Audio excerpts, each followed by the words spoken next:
السلام علیکم دوستو، آج کی ہم اپنی اس گفتگو میں ایک سوال ذکر کریں گے جو اہل یورپ کی جانب سے اور امریکہ کی جانب سے اور ہمارے کچھ غیر مسلم بھائیوں کی جانب سے اٹھایا جاتا ہے۔ وہ سوال کیا ہے؟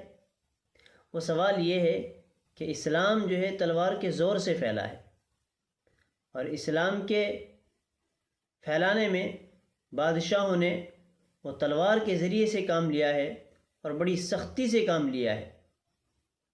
تو میں ان سے جواباً عرض کرتا ہوں کہ اسلام تلوار کے زور سے نہیں پھیلا، بلکہ اسلام تو اچھے اخلاق کے ذریعے سے پھیلا ہے۔ اسلام کے پھیلنے میں اخلاقیات کا بڑا دخل ہے۔ میں آپ کے سامنے اس کی کچھ مثالیں رکھتا ہوں۔ مثال کے طور پر حضرت علی رضی اللہ تعالی عنہ جب امیر المومنین تھے تو ان کی ایک مرتبہ زرہ چوری ہو گئی، تو انہوں نے ایک یہودی کے پاس دیکھی اور دیکھ کر کے پہچان لیا کہ یہ زرہ تو میری ہے۔ یہودی نے انکار کیا۔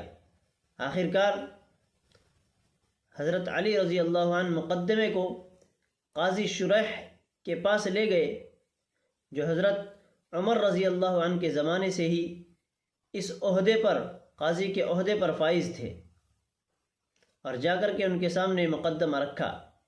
قاضی شریح نے، حالانکہ وہ جانتے تھے کہ امیر المومنین سچ بول رہے ہیں، لیکن قانون اور قاعدہ جو ہے، اس قاعدے کے مطابق، اس قانون کے مطابق قاضی شریح نے کہا کہ گواہ لائیے۔ حضرت علی رضی اللہ عنہ نے پہلے یہودی سے پوچھا۔ یہودی نے کہا کہ یہ زرہ ان کی نہیں ہے۔ جب انہوں نے انکار کر دیا تو حضرت علی رضی اللہ عنہ سے فرمایا کہ آپ گواہ لائیے۔ حضرت علی رضی اللہ عنہ نے گواہ میں اپنے ایک غلام کو جو آزاد کر دیا گیا تھا اس کو پیش کیا، اور اپنے بیٹے حضرت حسن رضی اللہ تعالی عنہ کو پیش کیا۔ تو چونکہ قاضی شریح میں اور حضرت علی رضی اللہ عنہ میں یہ مسئلہ مختلف فی تھا، ان میں اختلاف تھا۔ حضرت علی رضی اللہ عنہ کے نزدیک بیٹے کی گواہی معتبر تھی، اور قاضی شریح کے نزدیک بیٹے کی گواہی معتبر نہیں تھی، تو انہوں نے پیش کر دیا۔ قاضی شریح نے فرمایا کہ بیٹے کی گواہی معتبر نہیں ہے، اس وجہ سے دوسرا گواہ لائیے۔ حضرت علی رضی اللہ عنہ نے فرمایا اور گواہ میرے پاس موجود نہیں ہے۔ چنانچہ قاضی شریح نے مقدمہ ختم کر دیا اور زرہ جو ہے اس یہودی کو دے دی۔ حضرت علی رضی اللہ عنہ کے پیشانی پر ذرہ برابر بھی کوئی اثر نہیں ہوا، اور باہر نکل آئے۔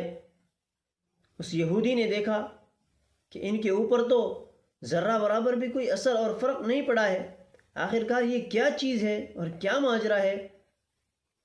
تو سمجھ گئے کہ واقعی یہ دین برحق ہے اور یہ دین سچا دین ہے، اور آ کر کے کہا کہ یہ لیجیے آپ کی زرہ، اور مجھے کلمہ پڑھا دیجیے لا الہ الا اللہ محمد الرسول اللہ، اور یہ زرہ آپ ہی کی ہے۔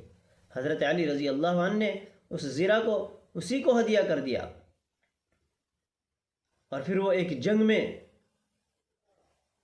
لڑے اور لڑتے ہوئے شہید ہو گئے۔ تو اب مجھے بتلائیے کہ وہ یہودی حضرت علی رضی اللہ عنہ کی تلوار کو دیکھ کر کے اسلام لایا تھا، یا حضرت علی رضی اللہ عنہ کے اخلاق کو دیکھ کر کے اسلام لایا تھا؟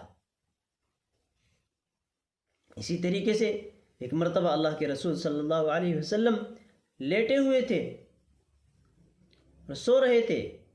ایک شخص آیا چپکے سے اور تلوار نکالی، اور تلوار نکال کر کے حضور کے اوپر تان دی اور آپ کو جگایا، اور پھر فرمایا من یمنعک منی، اے محمد تمہیں مجھ سے کون بچائے گا؟ آپ نے بڑے سکون کے ساتھ جواب دیا میرا اللہ مجھے بچائے گا۔ اس یہودی کے ہاتھ کانپنے لگے اور تلوار اس کے ہاتھ سے چھوٹ گئی۔ حضور نے تلوار اٹھائی اور تلوار اٹھا کر کے فرمایا تمہیں مجھ سے کون بچائے گا؟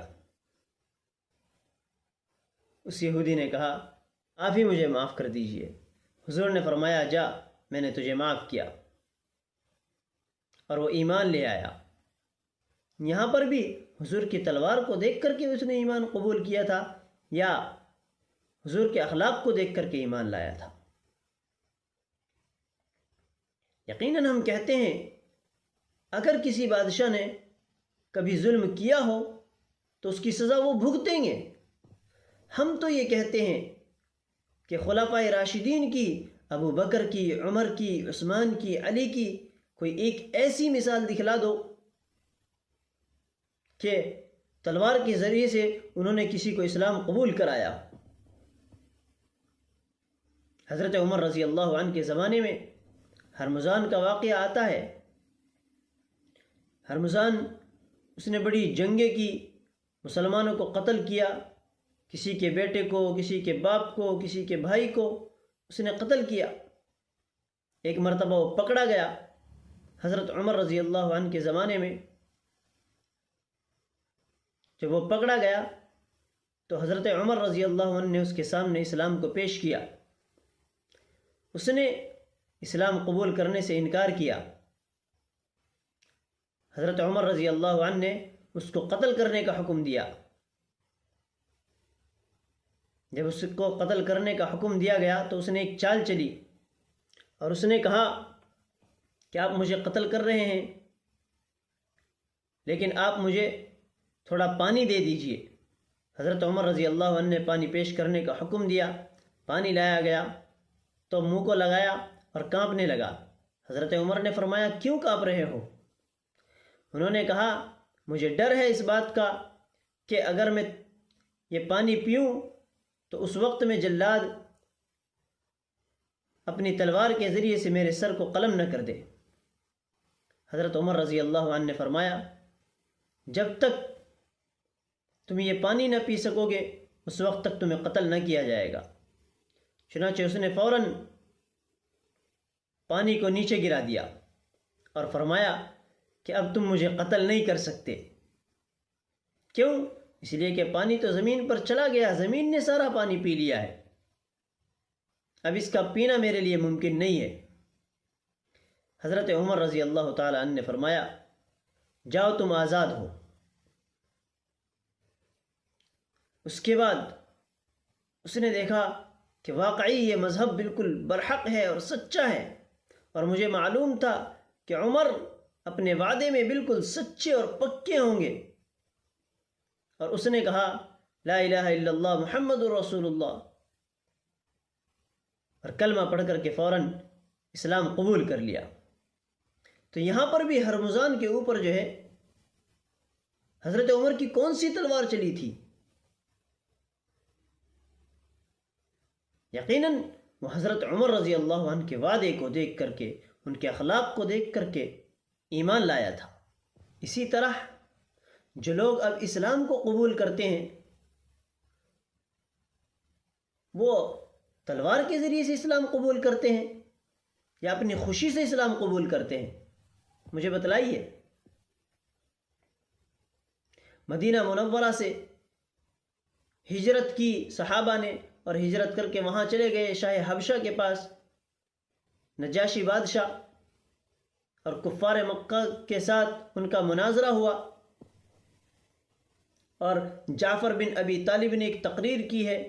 اس تقریر کو سن کر کے نجاشی بادشاہ رویا، اس کی داڑھی تر ہو گئی، اور اس نے حضور صلی اللہ علیہ وسلم کی حقانیت کا اقرار کیا اور اسلام کو قبول کیا۔ اس کے اوپر کون سی تلوار چلی تھی؟ اسی طرح 10 سال تک کے رسول اللہ صلی اللہ علیہ وسلم مکے میں رہے، جہاد کا کوئی حکم نازل نہیں ہوا، اور مدینہ منورہ میں جانے کے بعد تب یہ حکم نازل ہوا۔ لیکن حضور صلی اللہ علیہ وسلم کے مدینہ پہنچنے سے پہلے ہی وہ سینکڑوں لوگ مسلمان ہو چکے تھے۔ وہ کس تلوار کی بنیاد پر ایمان لائے تھے؟ اور پھر مکے کے اندر بھی ہزاروں، کئی سو آدمی ایمان قبول کر چکے تھے، ان کے اوپر کون سی تلوار چلی تھی؟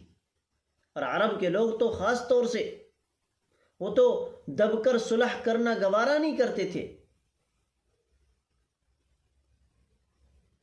ان کے اوپر کون سی تلوار چلی تھی؟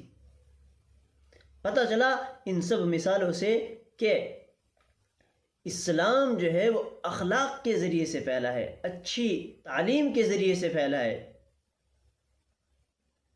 نہ کہ تلوار کے ذریعے سے۔ لہذا جو یہ کہتے ہیں وہ بالکل غلط کہتے ہیں۔